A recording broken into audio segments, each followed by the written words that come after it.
विषम परिस्थिति में काफ़ी दूर से आकर के यहाँ न्यूज़ को कवर करने आए हैं।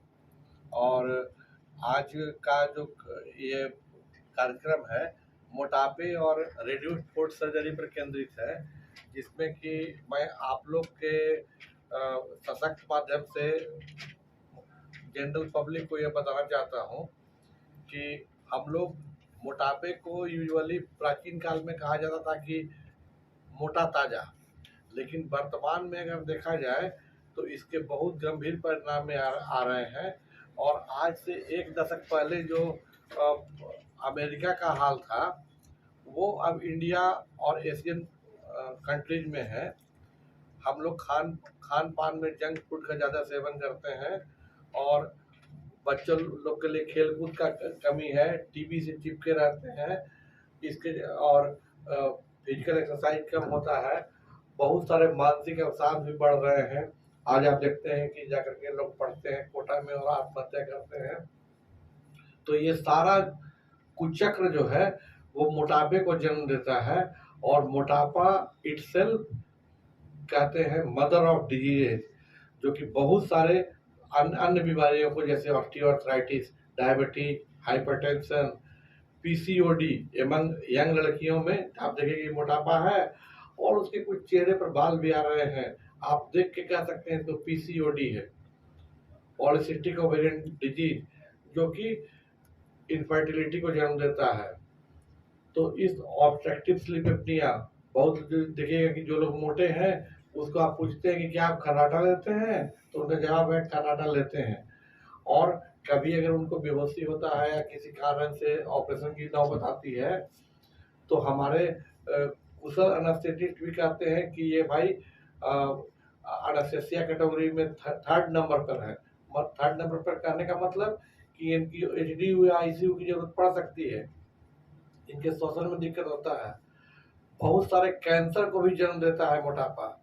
तो मोटापा इतना ड्रेडफुल है, और इंडिया में अगर देखा जाए मूलतः एशियन पॉपुलेशन में तो सेंट्रल ओबेसिटी बहुत ज़्यादा है, जो बीच का मोटापा है, जो कि बहुत ही डेट्रीमेंटल है, बहुत ही खतरनाक है। जैसा और बिग हॉस्पिटल में मैं पिछले 12 साल से कार्यरत हूँ और यहाँ ऑपरेशन कर रहा हूँ रिड्यूस्ड फूड सर्जरी और मोटापे की। हालांकि मोटापे की सर्जरी 2019 से मैं यहाँ शुरू किया हूँ, जब बिग अपोलो का गठन हुआ और बड़े रूप में आया ये हॉस्पिटल। लेकिन फिर कोरोना आ गया और तो बीच में बात दब गई। अभी हमारी ये बहुत पुरानी मरीज है, इनका करीब आज से 11 साल पहले 2013 में 10 साल पहले 2013 में इनका आंत फट गया था, डियोडनल परफोरेशन, तो उसका मैंने लेप्रोस्कोपी से ही ऑपरेशन किया था। उस समय ये इतनी मोटी नहीं थी। कालांतर में इनको एक हर्निया का प्रॉब्लम हुआ और वो मुझे खोजते खोजते यहाँ पटना में आई, देवघर से और भागलपुर से। और जब हम मिले तो इनको काफ़ी मोटा पाए, काफ़ी मोटी, 90 kg, हाइट इनका 5 फीट है। तो इनका बीएमआई लगभग 39 के लगभग आता है। अगर बीएमआई अगर पूछेंगे आप तो ये हाँ, बॉडी मास इंडेक्स, गुड। तो बॉडी मास इंडेक्स उसको कहते हैं जो कि वजन और हाइट को मीटर में स्क्वायर से अगर भागा दे तो अगर 27 जाता है तो उसे मोटा कहते हैं। और अगर उस पर साथ में एडेड कोई बीमारी होती है, डायबिटीज, हाइपरटेंशन, तो उसको मॉर्बिड ओबेसिटी आप कह सकते हैं। यूजुअली हमारे यहाँ अगर 35 के ऊपर किसी का बीएमआई है तो उसको ऑपरेशन का सोचना चाहिए। अगर वो खेलकूद व्यायाम से अगर उसका वजन उत्तरोत्तर कम नहीं हो रहा है तो ये मान लेना चाहिए कि वो कम नहीं होने वाला है और उसको सर्जरी की आवश्यकता पड़ेगी। सर्जरी हम लोग जो अभी कर रहे हैं यहाँ पर हाइब्रिड टेक्निक से कर रहे हैं, और काफ़ी अगर देखा जाए तो आपके पत्रिका के माध्यम से, आपके मीडिया के माध्यम से हम सिर्फ इतना ही कहना चाहते हैं कि जो लोग हमारे यहाँ से ट्रेन और फ्लाइट पकड़ के जा रहे हैं कहीं बड़े बड़े सेंटर के नाम पर, तो वो नाम पर न जाए, यहाँ भी काम देखें। बिग अपोलो में काफ़ी अच्छा काम हो रहा है और मरीज आपके सामने में है। हम अपनी प्रशंसा खुद नहीं कर रहे हैं, मरीज आपको जो कहेगा वो आप उस बात को जरूर आप जानें। ओबेसिटी के ऑपरेशन से जो चीज खत्म हो जाती है मूल रूप से, उसमें obstructive sleep apnoea, diabetes, hypertension और मरीज का मेंटल। अगर आप बहुत मोटे हैं तो शायद कहीं जाने से घबराते हैं।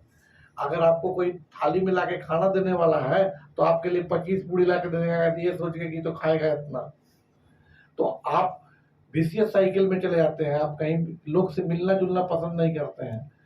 तो मानसिक सुधार भी ओबेसिटी के ऑपरेशन से होता है, यही मैं कहना चाहता हूँ। और दूसरा पक्ष जो मैं आज बोलना चाहता हूँ, रेड्यूस्ड पोर्ट सर्जरी।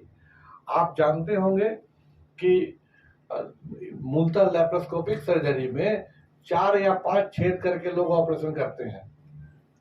अगर गॉल ब्लैडर की सर्जरी है या अपेंडिक्स सर्जरी है तो लोग 4 या 5 छेद से करते आ रहे हैं।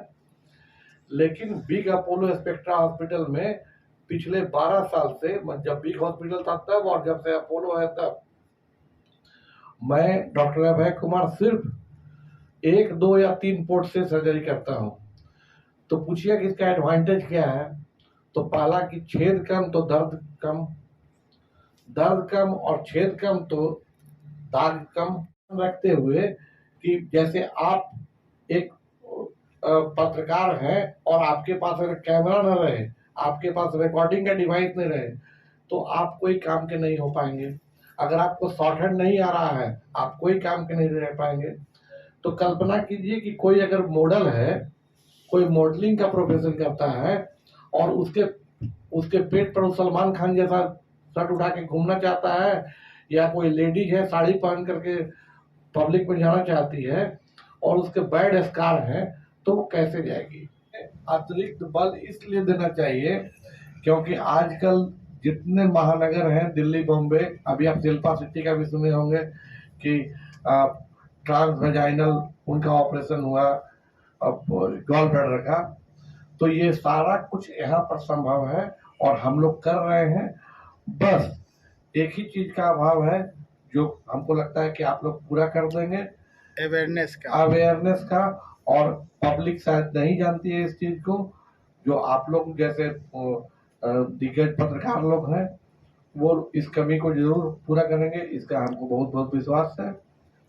और हम चाहेंगे कि इसके माध्यम से आप लोग सबको बताएं कि ओबेसिटी क्या है और रेड्यूस्ड पोर्ट सर्जरी क्या है। बेहतर हम चाहेंगे कि एक बार जरूर आप ये हमारे मरीज से पूछिए। बिल्कुल सही। और आपका जो सर्जरी हुआ, अब कैसा अनुभव लग रहा है आपका? बहुत अच्छा लग रहा है, दर्द भी नहीं है। सर्जरी के बाद कोई कॉम्प्लिकेशन? कोई तकलीफ नहीं आ रही। इसके पहले जो सर्जरी के पहले जो तो बहुत जी 2 जगह नहीं बुझ सकते थे, तो हम जी खड़ा रह सकते थे। अब उन सब चीजों में सुधार है? हाँ, उस समय सुधार है। जैसा कि सर ने बोला कि आपको सांस लेने में प्रॉब्लम होती है, हाँ, क्या आप रिलीफ है? बहुत चलिए ताकत भी अच्छा है, जी। कि कमजोरी जी जी। कहाँ से आप आई हैं यहाँ ऑपरेशन करवाने?